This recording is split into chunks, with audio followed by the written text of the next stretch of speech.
A informação que eu trago para vocês vinda de Israel é que o número oficial de reféns subiu para 239. Informação que Israel acaba de divulgar. O grupo terrorista Hamas está mantendo 239 pessoas como reféns. E aí a gente vai tentar enxergar de uma outra ótica também, certo, meu querido Ricardo Rosso? Porque é o seguinte, a gente vê a crise humanitária instalada ali na região da faixa de Gaza, nessas imagens que são aterrorizantes que a gente exibe aqui há mais de 3 semanas para vocês, nessa cobertura que a Jovem Pan vem fazendo.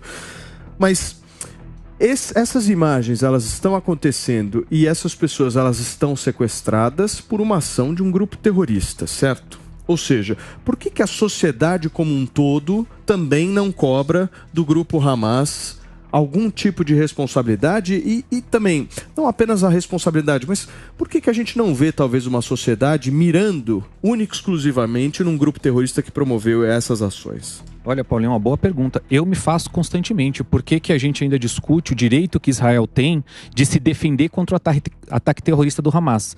Porém, é aí que a gente fala que além da guerra, de todas as tragédias da guerra, do embate entre o exército de Israel e esses combatentes do grupo terrorista, tem a lógica da narrativa, tem todas as histórias que são contadas na guerra. É uma outra guerra de narrativas. Você quer ver como isso já está, de certa maneira... Israel, de certa maneira, já perdeu essa narrativa ou vem perdendo força nela quando a gente olha o ataque que houve ao hospital. Eu estava aqui na Jovem Pan, estava no linha de frente quando aconteceu, quando as imagens chegaram pra gente. E as notícias no mundo foram: Israel ataca um hospital.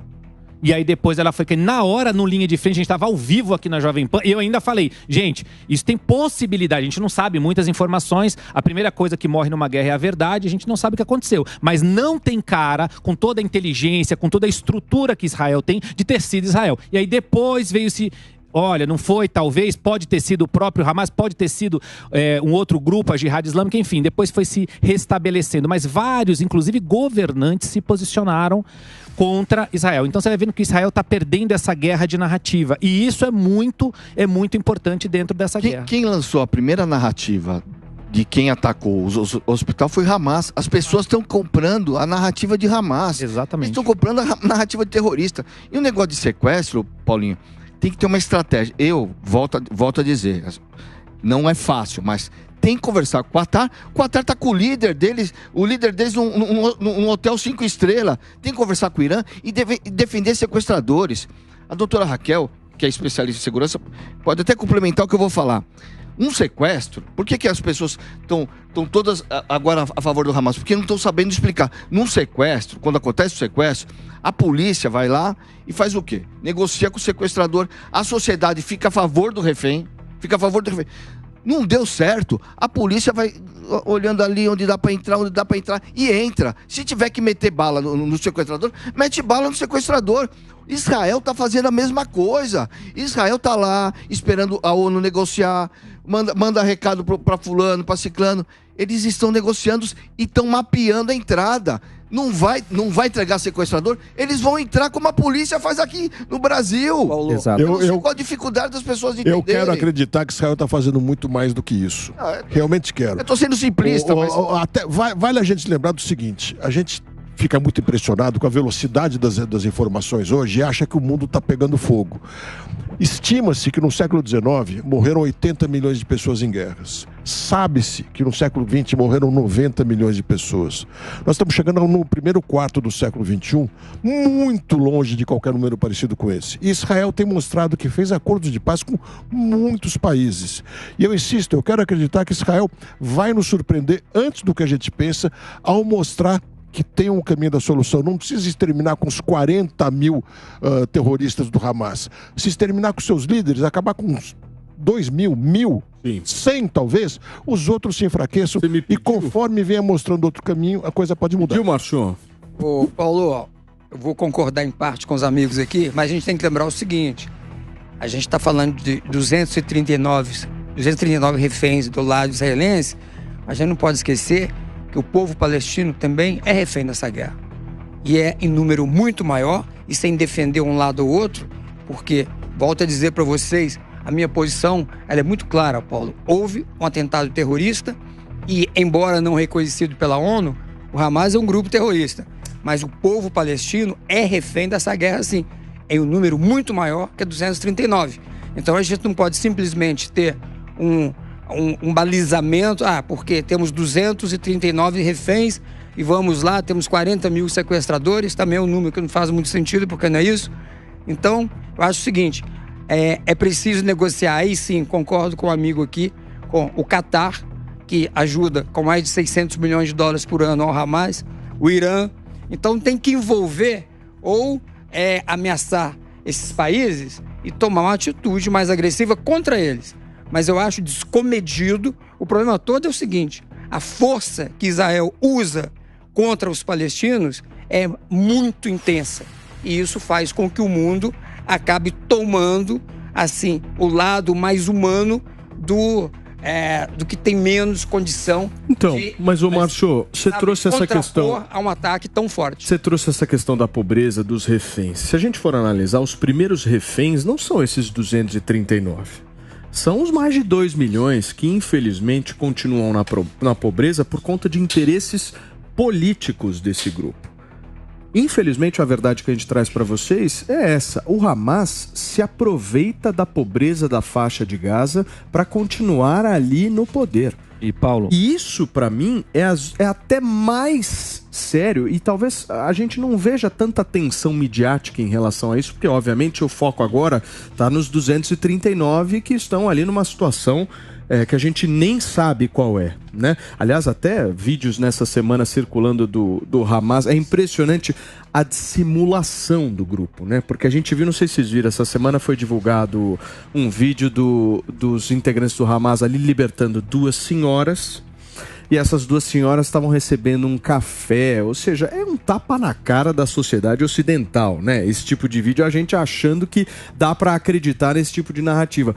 Mas eu acho que a gente tem que bater nessa tecla. Há muitos, mas milhões de reféns que o grupo terrorista Hamas faz e não é de hoje. Essa pobreza que vocês estão vendo aí na faixa de Gaza, ela tem nome e sobrenome. A responsabilidade é do Hamas.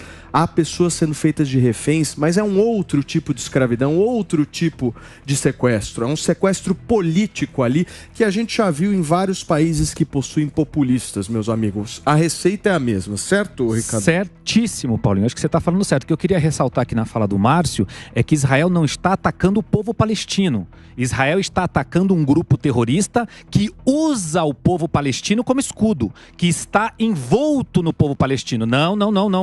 Tá vendo o Felipe Monteiro balançando a cabeça ali, não, Felipe? Em nenhum momento o Estado de Israel quer atacar o povo palestino. Muito pelo contrário. O Estado de Israel sempre foi favorável à paz. Quero fazer uma parte aqui. É a única guerra que eu vi na minha vida toda que a sociedade civil da Palestina não tem para onde correr. Os ucranianos, por exemplo, fugiram para a Polônia, fugiram para outros países do lado. Essa guerra, Ricardo... Isso não é culpa de Israel, Pepe. Não é culpa de Israel. É culpa de Israel também. Não. Tanto é que tem um israelense, historiador famoso, best-seller, Yuval Harari, né, que ele escreveu um artigo importante dizendo que Israel deveria fazer um bolsão para receber as pessoas da faixa de Gaza no próprio território de Israel, para proteger os civis da Palestina. Felipe, eu concordo com você. Ou seja, falando, tá? E o Egito fala que não liberou a fronteira porque Israel não permitiu também. O Felipe... eles falaram que não liberou porque tem medo que... Ou seja, Hamas... refugiados em... Também. Ou seja, a questão dessa guerra, que é uma guerra assimétrica, não é guerra entre 2 estados legítimos, é guerra entre Israel e um grupo terrorista, é muito mais complexa. Entendeu? E a sociedade civil da Palestina está presa e não consegue fugir da guerra. A guerra é complexa. Mas o Egito podia abrir um corredor humanitário para as mães e crianças. Não quero, eu tenho medo do Hamas. Mães e crianças, começam por é aí que a ONU tem que entrar nessa discussão e não no cessar-fogo de Israel. O Egito falou... não quer abrir porque tem medo que o povo do Hamas se infiltre e a questão dos refugiados. Existem 2 questões. Primeiro, assim, que todo mundo sabe que o Hamas é uma célula da Irmandade Islâmica, né, que surgiu do Egito, ocupou o governo do Egito, né, e é um grupo terrorista, né, então o Egito tem medo dessa célula entrar no Egito e voltar a ter aquela guerra civil que teve no passado. Agora, o que o Egito fala, não é que Israel falou que só deve permitir a abertura de uma saída para os civis com várias condições. Não poder passar arma, não poder passar um monte de coisa. E o Egito não consegue prometer isso. Por isso que o Egito quer que a Organização Nacional das Nações Unidas e o mundo todo dê garantias ao Egito para receber esses civis. Então a questão não depende do Egito, não, desculpa. Não, sim, depende. Você coloca uma questão simples. Se o Egito quiser, dá para abrir a passagem de Rafah e os civis entrarem no Egito. Tem uma coisa que você está correto.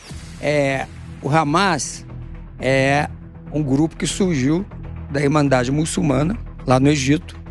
E é possível que o Egito não queira realmente que se utilize essa passagem, porque o risco dos caras voltarem, ele é muito alto. Agora, o que eu quero colocar aqui, Paulinho, é o seguinte. A comunidade palestina não tem para onde correr.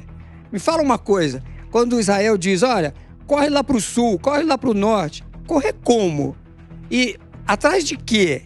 Sem lugar para ir. Me diz uma coisa. Mas aí meu quem amigo, entra a ONU? quando você não tem para onde ir, nenhum destino te leva a algum lugar. Em vez de levar, Não tem como. Em vez de levar lá pra dentro Esse povo- o alimento, faz na divisa com o Egito. O que é necessário o mundo precisa lutar no sentido de um cessar-fogo. Se isso não acontecer, a comunidade palestina vai pagar um preço muito alto. E a israelense também. Para não dizer que eu tô a favor, enfim. O terrorismo existe, o Hamas é um grupo terrorista, e é importante que na ONU, né, que não reconhece, tem que reconhecer. E, lamentavelmente, o povo palestino, nesse momento, é refém, sim, Vamos lá. de uma guerra cruel. Raquel, em seguida o Ricardo. Eu tô vendo que essa análise, a nossa discussão que está sendo feita, mais uma vez, a gente tende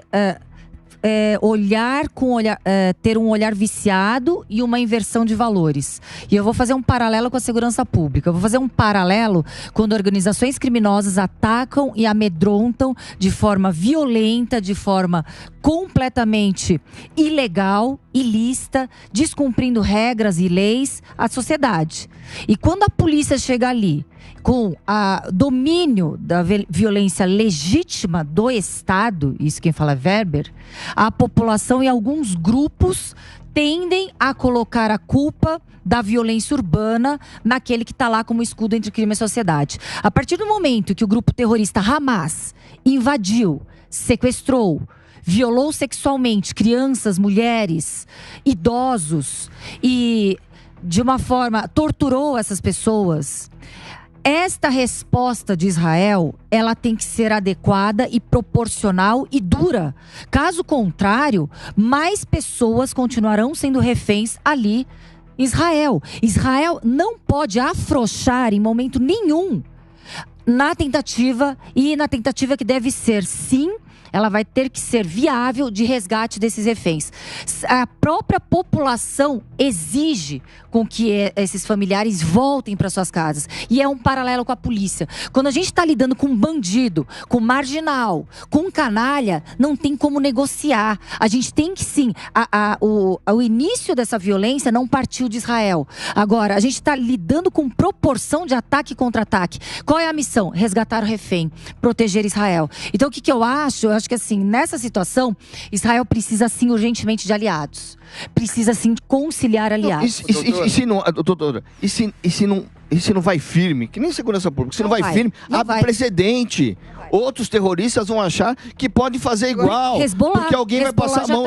Porque alguém vai passar a mão na cabeça. O Hezbollah já está entrando no norte. A culpa vai ser de quem foi ofendido. A culpa vai ser de quem foi atacado. Se abre precedentes ruins. Tem que ser firme, né, na reação. Eu tenho uma pergunta. A doutora Raquel. O bandido vai lá, sequestra e leva o sequestrado pro morro. Aí a gente vai lá e destrói o morro inteiro. É justo isso? Não é destruição do morro, mas os efeitos colaterais de uma incursão. Márcio, os efeitos tem que usar inteligência, doutora. Com certeza. Até porque sabemos que tem muitos bunkers subterrâneos que Israel utiliza embaixo de escolas, embaixo de residências, de hospitais. A gente sabe disso. Mas essas incursões estão sendo mapeadas. Agora, é inevitável que a resposta deve ser firme, contundente, até exaurir ali aquele terreno para poder conseguir resgatar esses reféns. Vai exaurir a população? Não, a população, a população ela deve ser protegida. Não, a população. A força que Israel tem Não. O arsenal bélico de Israel, a aviação israelense, o exército israelense, o povo palestino, que está sendo usado em efeito colateral, não tem defesa. Mas não é o exército Vai israelense. continuar sendo uma carnificina. Mas não é o exército de Israel que utiliza o povo palestino como escudo humano. É o É o próprio Hamas. O próprio Hamas. E não há... Para fechar. Não há alternativa a Israel a não ser Matar neutralizar o Hamas. Não há alternativa a Israel. Se ele parar o contato, ele entrar nessa lógica do cessar-fogo, Hamas vence e outros grupos eclodem e vão acabar prejudicando o povo judaico. O Israel tem que continuar sua incursão terrestre, tem que neutralizar o Hamas. Automaticamente, a ONU tem que trabalhar com os países árabes, Estados Unidos, no corredor humanitário, em bolsões humanitários, na entrada para resguardar os civis e planejar o pós-guerra, para que não crie-se novos grupos terroristas a partir do que está acontecendo agora. Tudo bem.